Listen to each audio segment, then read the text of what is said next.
Well, I mean, I was wondering how long it was going to take for us to get to the Fire Bobo, and it was approximately one series.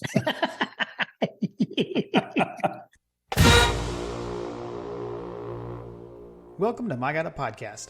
I'm Jim Wood.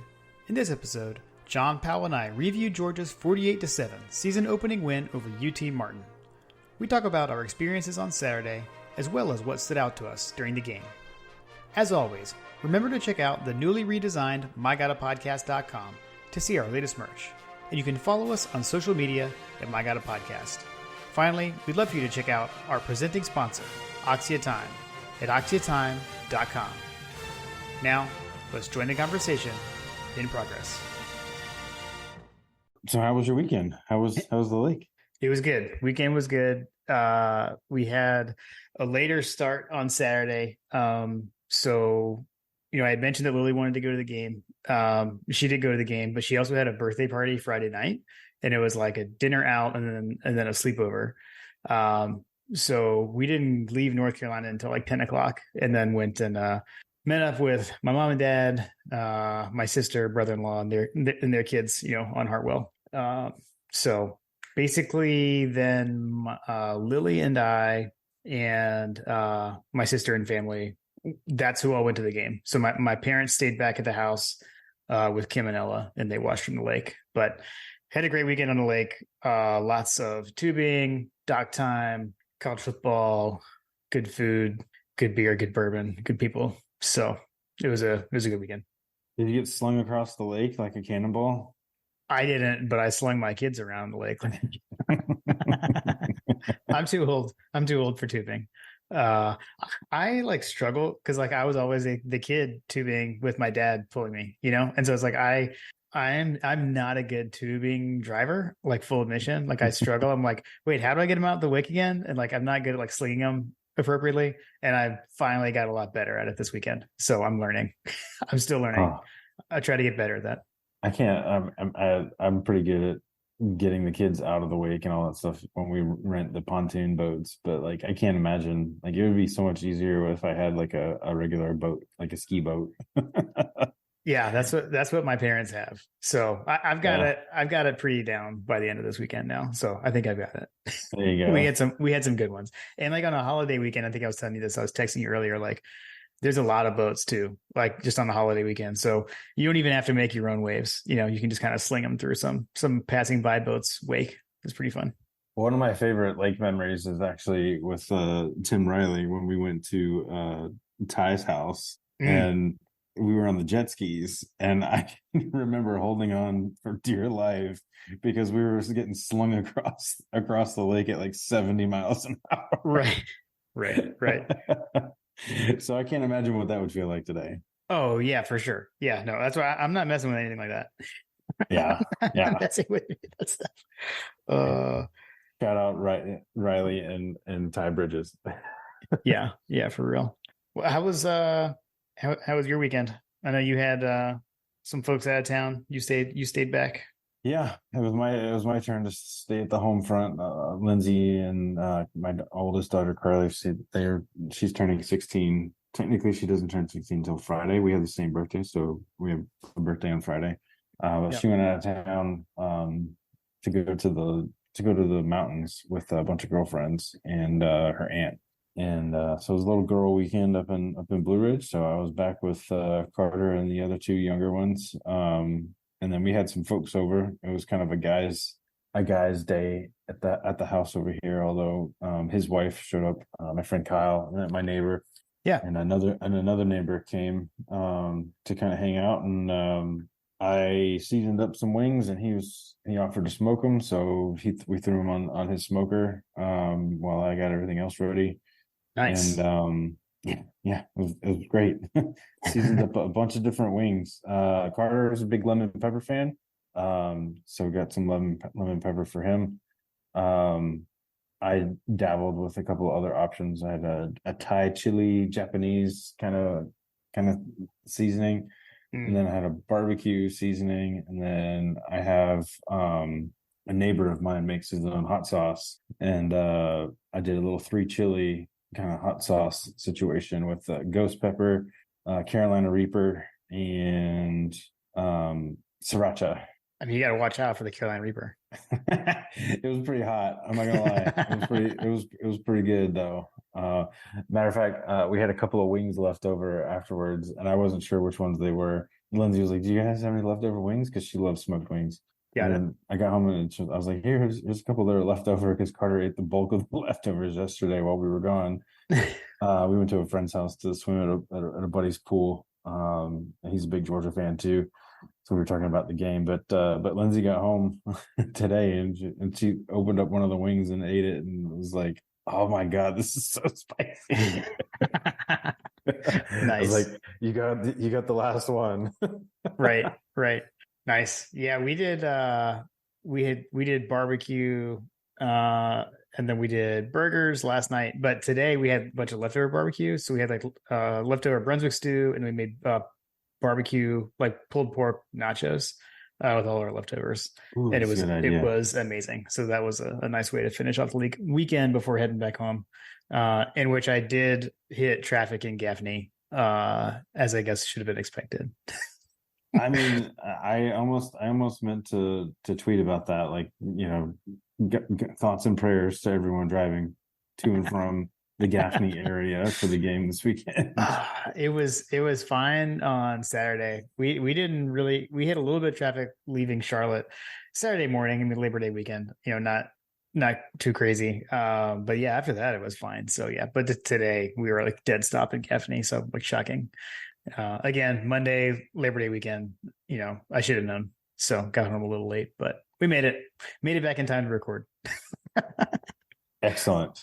So, I was to say, so like with the later departure, like didn't get a whole lot, like in the tailgating area, basically kind of got on campus, walked and kind of did a drive-by and was able to just kind of have a quick visit and say hello to some folks. So stopped by Greg's tailgate, and then kind of swung around, went by Hug Dog's tailgate, saw Hunter there, which we were did not have that planned. So shout out to Hunter. We got like super excited. We randomly saw each other.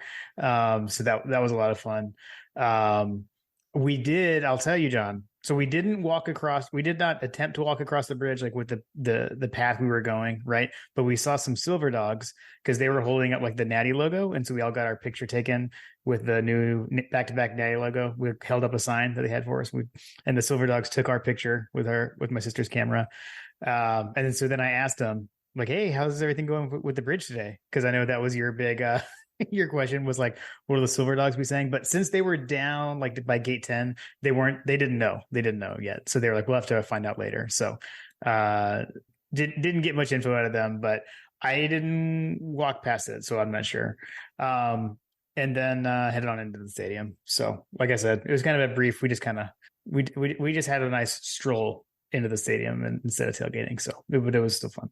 I did see some of the things that happened that I was afraid of happening. Yeah. Not publicly, but I had heard and seen pictures of exactly what I was fearful of: handicapped folks not being able to get through and not knowing where to go in the pitch black. So yeah. I would say that largely I didn't see a whole lot of that online, but like one time is too many in my opinion. But Yep. Agreed. So I have a feeling that they still have some kinks and items to work out on that in that regard. So I'll just leave it at that. Yeah, for sure. One thing I went to mention that I forgot to. I did get a question when I was over visiting with Greg. I saw Bubby Dean, and Bubby asked me where he could get one of these hats. So I'm wearing the white My God Podcast rope hat. That's what I wore to the game. So we mentioned last time we have a new website. Shout out to Working Web Media. They helped us put the new website up, and a new store is coming to be part of the website. So if you're listening to this, I'm not 100% sure it'll be there, but it'll definitely be there by the end of the week, by the time our Ball State preview comes out. So you can go check that out, mygodapodcast.com. And again, be sure to reach out to Working Web Media. If you got a small business and need some help with your online presence, just head on over to workingwebmedia.com/dogs. That's DAWGS spelled the right way. So, Bubby coming soon. He's like, I'm where can I get one? Yeah, we're gonna get some tweets out there because he's not the only one that's been asking for those hats. Okay. They're on the way. So went into the stadium. One thing I wanted to call out, because John, with you watching on TV, I don't know if this made it through to the broadcast at all or not. But they did do a Sonny Siler tribute on the Jumbotron before the game. I was up visiting with Coach Trillbill actually when that happened.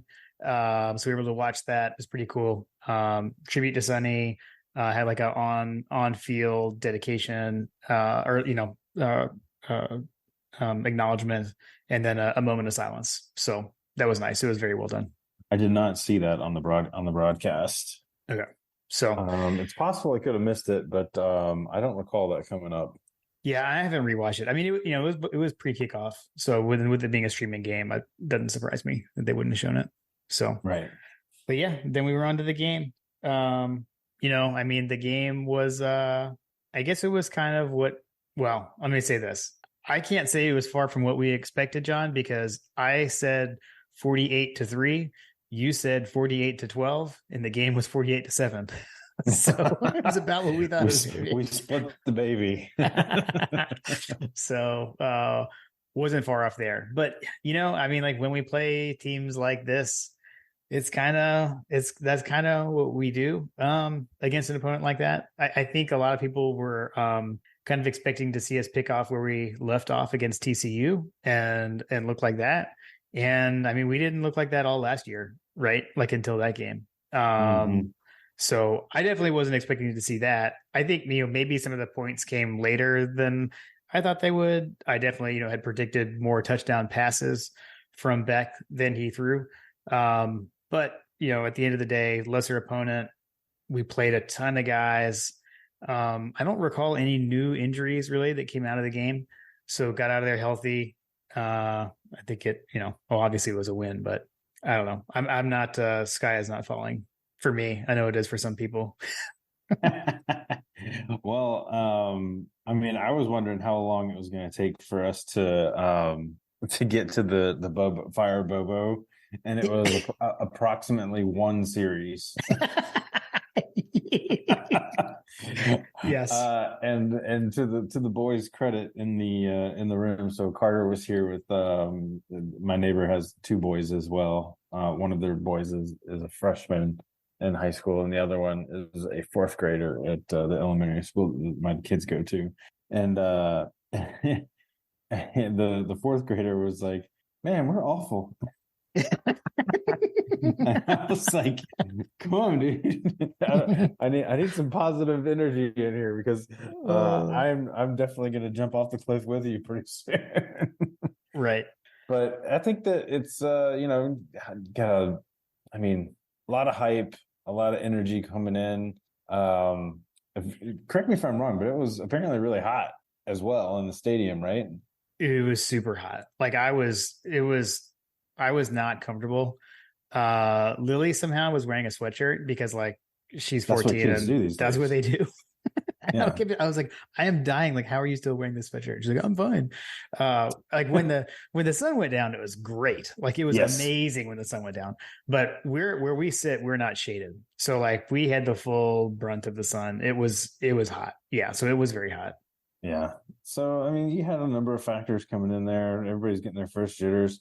And here's the thing, like, so I'm gonna fast forward quite a bit and we can kind of bounce around here. But so like my biggest takeaway was like it felt like the sky was falling for like 20 minutes. And then we started scoring touchdowns, and then all of a sudden we were up 3 scores. Yeah. Yeah, you'd like to have a 70-0 Oklahoma style situation, but all things considered, like we were pretty much controlling the game by and large. It's just that we were just kind of Georgia's playing with our food, right? Yeah. The other thing that was really surprising that came out of nowhere was that, UT Martin apparently has like the best punter in the country or something like that. Cause it felt like we were always starting off on the 5-yard line. Yes, that kid. Well, I mean, it's like Check's notes did not have this in my notes to watch out for the punter. I did not have the real Boom and Onion. Right. If Thorson is the Thunder from down under, like I know that he's not from Australia, but I'm calling him the Boom and Onion. Yeah, that kid was like Muse was consistently having to like run back, Well, I mean, like, because he was kicking it over his head. He's having to run back, like at least 10 yards multiple times Mhm. from where he was lined up. Yeah, that kid had a heck of a leg. And it was like Aiden, every one. Aiden Laros, is that his name? I don't even know. I don't even know. Aiden Laros. Remember that name? Kid he had 8 punts for 50 yards average. I think he had one that was like 60 something. Yeah, His yeah. long. He averaged Yeah. 50 Yeah. yards. Yeah. That was unbelievable. It was. Yeah. I did. Now just remembering our text during the game. I think I texted you during the game. Was like, dude, their punter is the story of the game so far. Yes. Yeah, seriously. I mean, so we had the field completely get flipped on us several times because I remember that being like, oh my gosh, well, that Yeah. sucked. Yeah. So that put them behind the sticks. They're ironing out the kinks, and then I kind of slowly kind of walked away from the edge and kind of left the Bobo situation because admittedly, full transparency, dear listener, I was not in a healthy mental state for the first few series because I was just like, what is going on? Like, why are we not just like bending them to our will kind of situation? We're imposing our will, as Kirby says. Yeah. And I was right along with the Bobo guys, like fire everybody, like, oh my gosh, like, what's going on? But then like, time wore on, like I said, we scored some touchdowns, and then you get to the third quarter, and it's like at one point they put up a stat that was like, that said that the Skyhawks had like 14 total yards passing, and I was like, okay, Yeah. Yeah. I maybe overreacted. I did a little self-reflection in the third quarter and realized that, man, I think I sent you a text message. I was like, we're winning this game by like 5 or 6 touchdowns. They had 14 total passing yards in the third quarter. We're all sick in the head. Yes.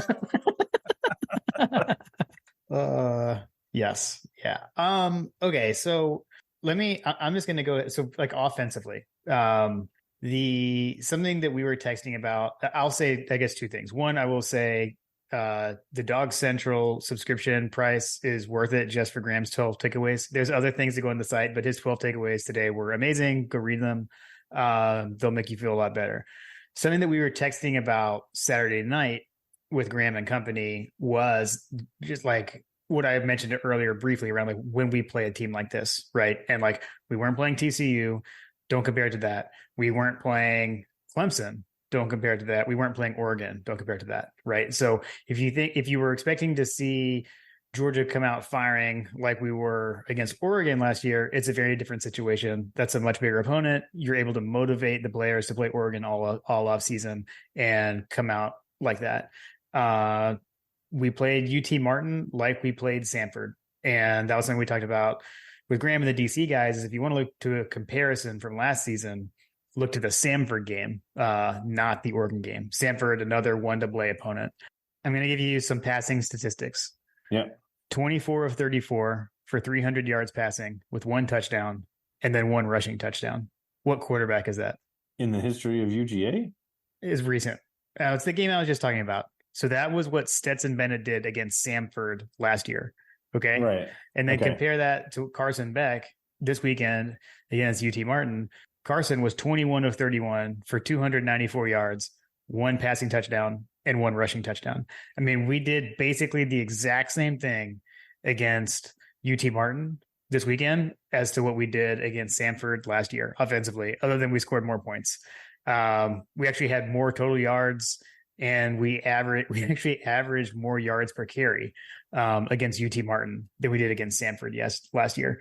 So, if you want to if you have like the Monken is gone, fire Bobo, sky is falling kind of thing, again, you're thinking about the TCU game. You're thinking about the offense against TCU, Ohio State, and LSU, right? And we didn't always look like that. And we certainly didn't look like that against Samford last year. We didn't look like that against Kentucky last year.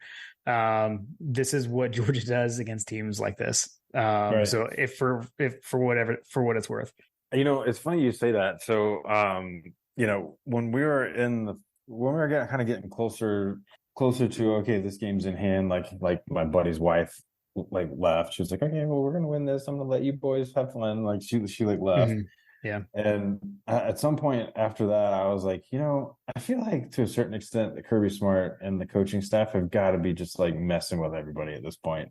Like they know that Bobo is going to get a bunch of shtick for running Kendall Milton up the middle on second and long, Mhm. and getting nowhere with it, right? Like we just kind of have grown to expect that. But then on the flip side of it, and this kind of goes to some of what Graham was talking about on those takeaways, was like, I feel like, and I said this last year, I feel like that this coaching staff just tries to put them in situations of adversity that's I say it's manufactured, but like they kind of like, okay, if this works, great. If it doesn't, at least they'll learn something from it, right? Right. Yeah. Like they knowing that they have the game in hand, knowing that they could basically throw out an ace card and it would be over if the situation called for it, but knowing that they basically had the game in hand, they just start throwing things out there to see what sticks and to see if they can get some film for guys to learn from. Mhm. And there are definitely situations like that from the film that I feel like that, that like this guy could have gone this way and it would have been a walk-in touchdown if he chose to go that way. Like, and then you also have opportunity to showcase to the linemen, which I think like if you really want to get splitting hairs with this team in this game, the line of scrimmage is probably where things are the most concerning, right? Yeah. Like Yeah. we Yep. just didn't have like a good edge. Like there was one play where like you would have expected this defensive end to shed his block, and the running back kind of came in and like our defensive end couldn't get in, and then all of a sudden out of nowhere like comes flying in. He wasn't even in the view of the game. It was Malachi Starks. He comes flying down and Yeah. makes a tackle for no gain or a loss or something like that. Yeah. And it was just like that kind of stuff is how he's going to showcase to this team, like, hey, look, you guys need to do better. We can't rely on Malachi Starks to come, crashing down against LSU in the SEC championship game or against Alabama in the SEC championship game. Yeah. We it's just learning moments all throughout that game that I feel like is going to help him to, how do you motivate this team? How do you stay focused? It's kind of manufactured along the way. Yeah. Yeah. I mean, I think to stick with the line of scrimmage, I think again, if you're gonna get upset about something, I mean, you used the phrase impose your will earlier, right? And like Right. that's what I usually want to see against teams like this. And like if they're stacking the box, I mean, like should it matter against UT Martin? I don't know. I mean, I know it does, but like there wasn't really anywhere, running at the middle, like it should work. It didn't. There was nowhere to go. I mean, those guys didn't even have a crease. Like there was nowhere to run. And I mean, when there was a place to run, they got positive yardage. But yeah, on the Kendall Milton of the middle thing, I definitely laughed because there was a point where the guy sitting behind me goes, "Watch right here. We're going to run up the middle with Kendall Milton. He's going to get 2 yards again." And then, like that was the play when Kendall had ripped off like his longest run of the game for like 38 I yards. feel Like it like was literally right at that moment it happened. It was hilarious. was Aaron Murray sitting behind you? Because Aaron Murray did the exact same thing. He Nice. basically said that too. He's like, I don't know, we'll probably see a running back draw. We'll probably see a draw up the middle here. Yeah, yeah. I don't know. So I mean, I think the only I guess like play calling gripe would be like running the ball on first and goal at the end of the half. But I don't know if you've seen Kirby actually laughed about that in the press conference and said like, yes, like that was a mistake. We messed up and like acknowledged it. So hey, I mean, at least they're gonna acknowledge it. And coaches don't always do that. Like he could have brushed it off and said like, we're the coaches, we know what we're doing kind of thing, but he didn't. He actually like admitted that they mismanaged the clock at the end of the half. So I don't know. I like to see when Kirby will admit to stuff like that. So I thought that was good. But Right. yeah, I don't know. It was kind of hard for me personally. Like it was it was difficult sitting in that stadium and listening to all the groaning and the fire bobo. Like it was constant. I mean, like from the first drive, like after the 3-and-out, here we go again. It was like It really, yeah, it really is. it was frustrating for me just like listening to it from all around me. But I mean, I knew it was going to happen. So Yeah, let's listen, let's let it play out. if you're in that camp of like, and I'm saying this to myself, I'm gonna look in the mirror, I'm gonna look in the window in front of me where I can see the reflection. Like, if you find yourself in a situation where you're upset that we're not beating UT Martin or Ball State or what's another POS team on our schedule, South Carolina. If you find yourself irritated that we're not winning 70-0 against these teams, just remind yourself that last year this coaching staff was completely like in this like long con thing that Graham talked about, like that. Yeah. We were playing super vanilla, super bland, like they're not throwing the kitchen sink at UT Martin. Sorry. Right. Like Yep. like you're gonna see a little bit more creativity. I mean, we saw jet sweep to Brock Bowers, but that was fairly pedestrian as far as like the look there, right? It was really just like hand the ball off to Brock Bowers, which running back Brock Bowers touchdown. Yeah. But yeah, like they weren't playing super complex. They're not going to show you their hand in the first game, and No. just keep telling yourself that vanilla ice cream turns into, I don't know, Rocky Road or rainbow sherbet, whatever your flavor of choice is down the line, that gets more colorful, right? Yeah. No, agreed. Let's see, but we did see someone who we had talked about in the preview, and frankly blew up a lot more than I was expecting to, in Mekhi Mews. Yeah,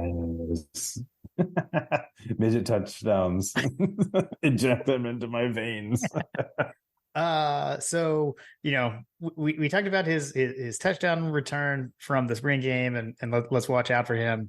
I didn't expect him to be that integral in the game plan. I felt like he was going to play, and especially come game time when Ladd is out with injury and Roseme is out seemingly for discipline. Then it makes even more sense. But I mean, first play of the game, got the ball to Mews. The touchdown was amazing, and I don't know, that play looked a heck of a lot like the old Jim Donnan tunnel screen that we used to run back when we were in college, which I'm okay with. I always loved that play. So I don't know, man. That was he was fun to watch. And, he did look kind of like me running down the field, John, at the height. with dreadlocks on, right? Yeah. Yeah, dude. He seems like he's kind of like a Mikey Richardson type guy, right? Like he kind of comes out of nowhere, is real shifty, and you've got much more heralded recruits that are surrounding him or whatever. But I think he's a sophomore, right? So like that kind of goes into the whole situation that I kind of was talking about the last episode was, what players can you connect with? And if he's a sophomore, I assume that he was playing scout team and playing with, the ones, twos, and maybe he was, getting rotations with Carson Beck when Carson Beck was playing backup, right? Yeah. Maybe they were getting time on the scout team when they were doing game prep on game week, right? So like, right. That's how Ladd became Ladd, and Stetson to Ladd became, and we had the law firm, right? Like that's how those things happen, is they develop that chemistry on those scout team and second team reps, right? Yeah. So when you come to this university, you have to get comfortable being uncomfortable, first of all, and then second of all, you've got to be ready to go at a moment's notice. And when you get your opportunity, you take it. And in this situation, you got Carson Beck coming in, first year starter. You got everyone else coming in. It's a free game. Like, who's going to connect with the quarterback? In this case, at least in game one, it was Mews, right? So yeah, I think that he was kind of playing the role of Ladd McConkey. If I think that he was kind of in that same position, but I mean, Ladd wasn't on the field, and he definitely covered up on the speed. Yeah, for sure. I For would say sure. that to the Bobo or the people the sky is falling, like, yeah, there's definitely some throws that were out there. Like, for example, Arian Smith was largely with the ones last year, right? Like that's kind of Mhm. goes to the whole chemistry that you have with the folks that are around you the longest, right? So you got Carson, who's overthrowing Arian Smith, but he's in step with Mikhail Hughes. So Yeah. maybe we'll see more of him. Yeah. Yeah. Could be. Um, He looked I good though, man. yeah, no, he looked good. And then I think I think probably some first game jitters. I think Beck I think was a little too hyped up, a little too amped up at the beginning. I think he did kind of settle in and calm down later. He's had some inaccurate throws. You mentioned the overthrows. And then also with Lovett, I felt like Lovett maybe struggled a little bit, had a couple of drops, but had the nice long reception near the end of the first half. So I think again, first game for Georgia for both Lovett and Rara. And then again, we didn't have the full complement. So I think, those guys are probably going to be moving around a bit once Ladd's back and then once Rosemary Jackson is back in the lineup as well. Listen, guys. We had a hurt wide receiver. I don't really know what to tell you. It's just a tough. You know how it goes. That's right. I mean, that's what we've been hearing, right? Like you That's have a what we've hurt been wide told. receiver. That's what we've been told. I don't know. I definitely have want to backtrack on something because I think it was in the season preview. We had a question around like when the play breaks down, can Carson Beck make things happen with his legs? And I don't know, man, that little dead leg cutback he had on his touchdown run looks a little bit like the mailman. Kind of reminded me of the Pickett, either Mississippi State or South Carolina last year. That was a nice move. I didn't realize Carshon had that in him. That was nice. He did. He did. I think he also had another situation where had he gone one direction, it would have been a walk-in touchdown. Okay. Okay. Yeah. So all in all, happy with what I saw. Got to see we hit the over on 2.5 quarterbacks. Got to see all three, and I thought both Vandegrift and Stockton looked good when they were in, so that was good. I agree. I think that if I were to favor one versus the other, I thought that Gunner looked better on his throws, but that's just my personal opinion. But Interesting. yeah, I thought that Gunner presented other options, but it's hard to really gauge that because I mean at that point we were in mop up time. Like, Yep. yeah, For sure. You want to dive into the defense a bit? Is that cool? Yes, let's do it. Okay. Let's take a brief moment before we do that to remind everyone that season 4 of My God, a Podcast is presented by Oxia Time. So Oxia Time is a custom Swiss watch company. So these watches are made in Switzerland. They are automatic watches. There's no battery. You can wind it up at the beginning, and then from there, just walking around automatically winds it. So very nice timepiece. And you've got to check out their Georgia National Championship watch collection. They have many now. You can find all of them at oxiatime.com. That's AXIATIME.com. And be sure to use code MyGottaPodcast at checkout, and you can get a custom display box for your Georgia National Championship watch. So for the defense, I think the number one thing that stood out to me is what you mentioned it earlier, but holy cow, Malachi Starks. I mean, he was a phenomenal freshman and he looks like a super sophomore. I mean, he looks even better than he looked last year. Yeah, he's going to be. I think he's one of the best defenders in the country. Yeah, he was flying around. Getting to see him the way he and Bullard played off each other at safety was something I was really looking forward to. Got to see that, and it played out really well. Really excited about seeing a fully healthy Tyke Smith. He also was all over the place. He looked really good. So that middle of the defensive secondary was really amazing. We got the answer to the question of release for game 1, starter opposite Kamari Lassiter, and it was not Humphrey. So we had Dalen Everett got the nod at the boundary corner opposite Kamari Lassiter.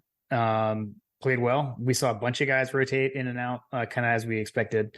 But they all I felt like held their own. Never was really worried.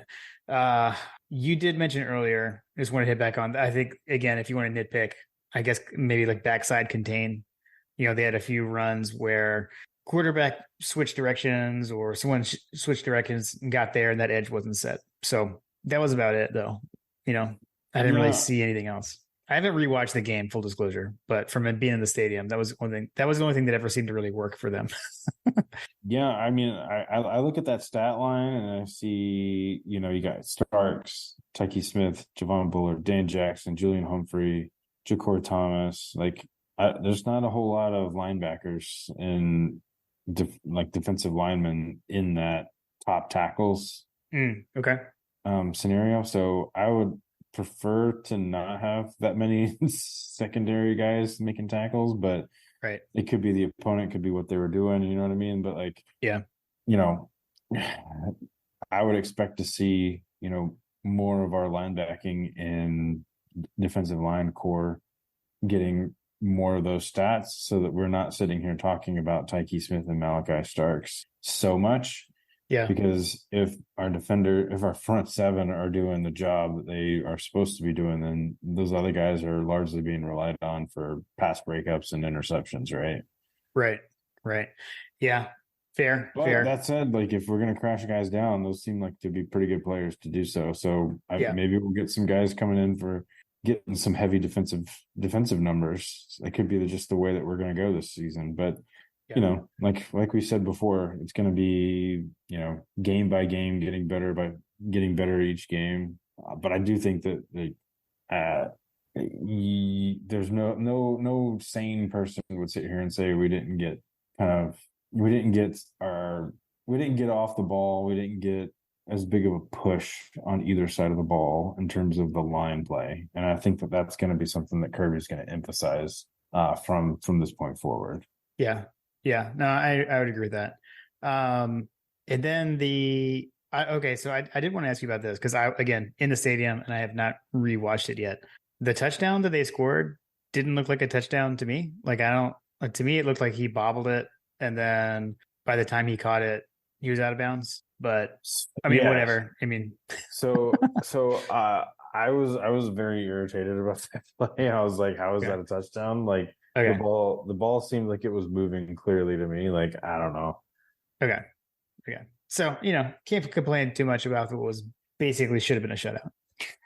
Heck of a play, but yeah. I personally didn't see it the way that the review squad did, but it is what it is.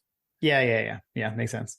And then we got, late in the game, we did start to see, or really, I don't know, throughout the second half, we really got to see, kind of emptied the bench, started to see a lot of the young guys get in there.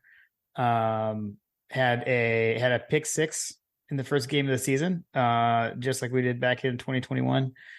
So freshman Kyron Jones, which John, he is from around here, or here for me. He's from Charlotte.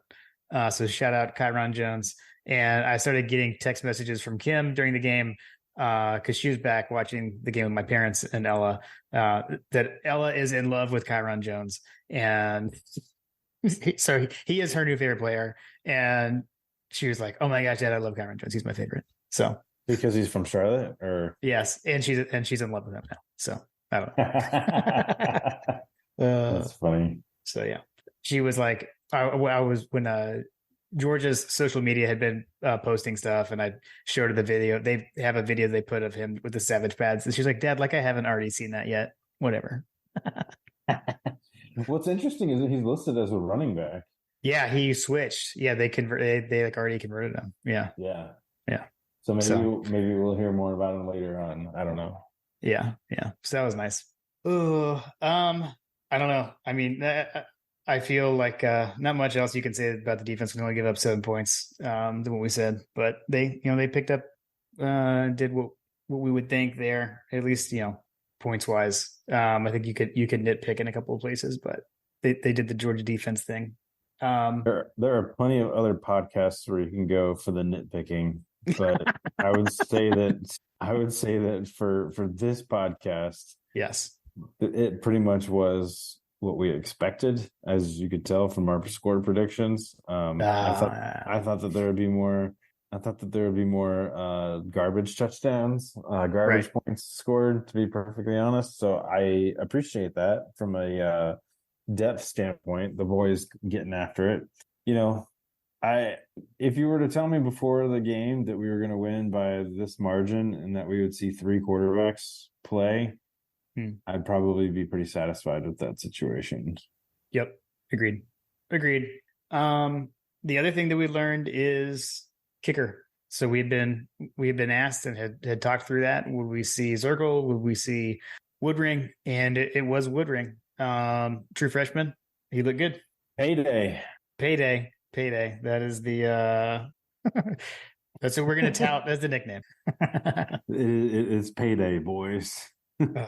Time to cash in. I got to give you credit. To be clear that John came up with that. I mean, that's all you. That's all you. I don't want to try to take any credit.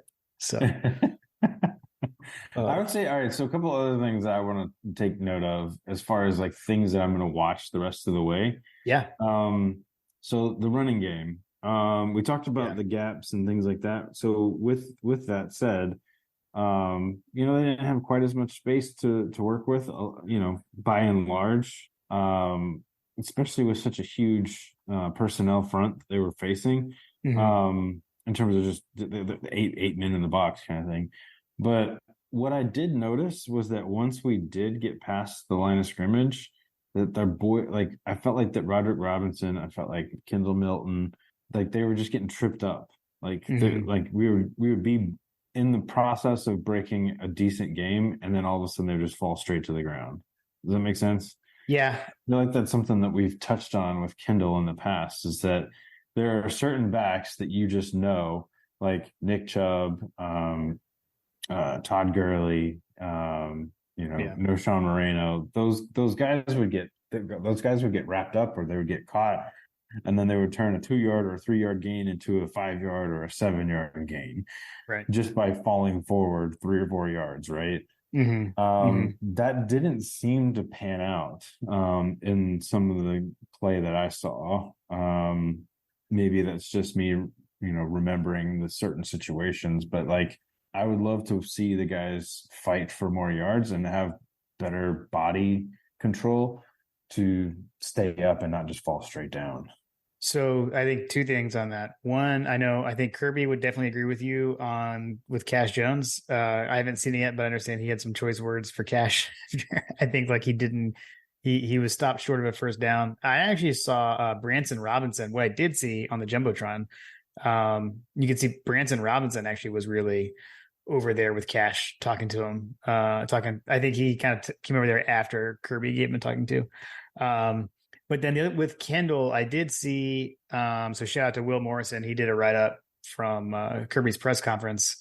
I mean, it sounds like Kendall was about maybe 90%. So he's definitely, and like that sounds about right, from when Kirby said that, because he didn't look right. I guess kudos to him for, it sounded like he basically said, look, like I don't want to go into this game with, like they already knew Dejon couldn't go, and didn't want it to be, just like Roderick Robinson, Cash Jones, you had those guys, said I'll play. So, good for him for toughing through that. But I don't know, but I agree. Totally agree. Yeah. Something to watch. We need Dejon back, man. We need Dejon back. I agree. We need the little cannonball back. To be fair, I was surprised to see that Kendall Milton was our leading rusher in terms of carries and things like that. So like I was surprised that he was out there, which I guess, it's either one of 2 things, right? Either the medical staff cleared him to play that much, and that's what they decided to do, or he just gutted it out.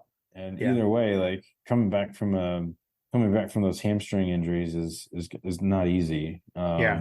And then especially being a featured back, all those kinds of things. So one thing, I mean, come on. I mean, I guess that maybe they're saving it. They're saving it for the end game. They're probably saving it for like Tennessee or the SEC championship, or like just throw Brock Bowers out there, man. Yeah. I know. Seriously. Yeah. We didn't, I guess technically we didn't see any handoffs to the running back because Brock came around on the jet sweep again. No Dylan Bell at running back. Much. There's much talk about that. Like we didn't no Dylan Bell. He looked good at receiver though. I did think he looked good. Yeah. So I feel like he must have gained a bunch of weight. Like he did look bigger. Like, he looks much more muscular than he He did does. last year. He does. I agree. What was your? I think you said you had a. Did you have another thing you wanted to be watching out for? So I know one was the running backs. Was there another thing? No, that was pretty much it. Like just Okay. watching the Okay. running back play in terms Okay. of like, getting yards after contact kind of situation. Got it. Got it. Okay. Yeah. Um, I'm trying to think. Yeah, no, wide receiver. Yeah, I mean the drops were certainly something that the drops from Lovett were definitely surprising. I Mhm. distinctly remember thinking like, come on, Dominic, like the guy's an all SEC player. Like Yeah. you don't expect him to make those kind of drops, right? Like I think he Right. had two drops, right? If I remember Mhm. correctly. One There's was a two touch that I can remember for sure. one was for a touchdown, another one's for a pretty long gain. But those are the kinds of things that like you need as a wide receiver when the quarterback, especially a first year starting quarterback, a kid that, by and large kind of needs to build some confidence and rapport with the wide receivers, etc. When he puts the ball on the money, like you expect those wide receivers of that caliber to come down with the ball. Hmm. And if you're not going to come down with the ball in those game situations, you're going to see guys like Muse get more looks. You're going to see guys like Rah get plays downfield. Kirby's going to figure out pretty quickly who's gonna make the plays and who's not. Yep. Yep. Agreed. Agreed. Let's see. I want to before we wrap, I want to make sure we acknowledge the standings for Coach Truebill's over unders, John. So I can't imagine why. because I jumped out to the early lead. So I am in the lead. I went 5-3 overall. You went 3-5. Plenty of time to make up for that, John. It's okay. So I went 3-0 on offense. I feel, I have a better feeling for the Bobo offense, clearly. No, I'm just kidding. So thank you again, Coach Truebill, for tracking those for us. Much appreciated. And like I said, I got to see Coach Trill before the game, and we visited a little bit at the end of the game as well. So always a good time. As we kind of like ease out of this game and move into the next phase, I want to point out, dear listener, that as of recording time, Duke is beating Clemson 13-7. Yes, that is crazy. And they are entering the fourth quarter. Yeah. Labor Day weekend has us recording late. Otherwise, we wouldn't be able to talk about such things. Yes. Well, yeah, I got back from the lake late. Did you watch? So the only other game I really watched, because we were like, driving all day Saturday and then a night game, I didn't really watch any. Like I caught a little bit of TCU Colorado Saturday, but then I watched LSU get basically throttled, at least in the second half, by Florida State. So that's about all I watched. When the LSU Florida State game was kind of that was the late game on Saturday, right? It was Sunday night. It was the Sunday night game. It was the Sunday night game. Okay. Yeah. So we watched that. So Sunday night I was with the kids and did stuff with the kids on Sunday night. So Okay. I didn't really watch much at all. It was close until it wasn't. Florida State really, I mean, they should have won by 4 touchdowns. LSU had like a garbage touchdown right at the end. So nice. I haven't watched. All I saw was the quote about like I just like literally is like damn son. I don't think that I would have said that out loud, but like he basically said that like we thought we were Georgia, like back to back 2-time national champion Georgia Bulldogs or something like that. Like wow, like blast that on the recruiting show, right? I have to say, like I was really shocked. Like the guy looked like he was going to lose his job today. I don't know, man. I never liked the Brian Kelly hire. I thought it was kind of a fraudulent hire, but whatever. Enjoy that LSU. It could be you could be in for a bumpy ride this season. I didn't watch that game. I sadly watched like far too much of the Colorado TCU game. Yeah. I really wanted to watch the Deion experience, just to see like what they had cooking, and to their credit, like they seem like they played really well. I don't know if it's like a situation kind of like we were texting about is Georgia Tech good? Like is Colorado good, or is TCU just terrible again? Yeah. It felt like it was a combination of the two in the Colorado game because TCU is awful. Yeah. Well, and on the Georgia Tech one, it turned out they were just only good for the second quarter, by the way. Right. Right. Exactly. So, okay. Yeah. Um, but yeah, no, I didn't really watch a whole lot. I did not watch a whole lot of games. Like most of my day Saturday was prepping, and then Sunday I tried to, we had the church and then came back and did stuff with the kids all day. Yeah.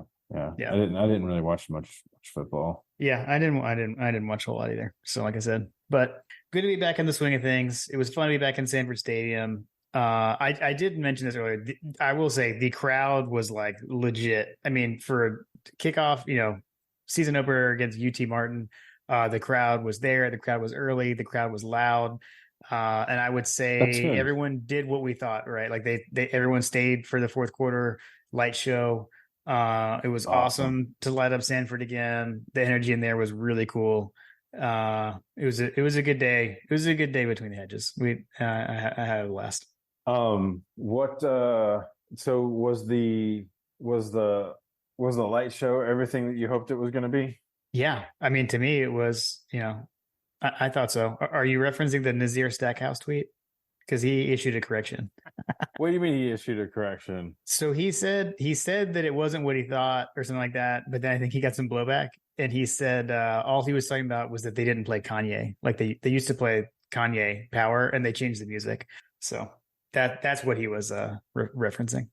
Oh, so what Yeah. do they play? I guess. Oh gosh, now you're killing me. I can't even remember, and people can yell at the podcast player of choice for what it was because I already forgot. But I'll tell you this: that had already changed the last time they did it because they did they tried to do it last year at a game, and it wasn't quite really dark enough yet for anything to really work on a 3:30 kickoff game, and they had already changed the music last year, so. I actually from that was not expecting it. So Okay. Sorry, I'm a little distracted because I just watched Duke march 90 something yards down the field off of I think it was an interception or something. it was a fumble recovery. A fumble recovery. Stay on task, John. Stay on task. Sorry. I cannot stand Dabo. I mean, if they've always used to play power, I guess they should play power. I don't understand. They changed. No, I'm just telling, they changed it last year. It was already changed. So they already changed it. You can't. They don't want to play Kanye anymore. I think it's understandable. I guess that makes sense. So yeah, no, it was good though. It was good. It was. I enjoyed it. I enjoyed it. I've got video of it actually. I'll send you the light show. Oh, there you go. I recorded it. You should share it out for the folks. I'll do that. I'll put that on Twitter. Awesome. Cool, man. Well, it was fun talking through it with you. Because we actually hadn't talked really. So that was good. I don't know, as far as schedule wise, we'll see. We're a little bit off schedule with me traveling so much and it being Labor Day weekend.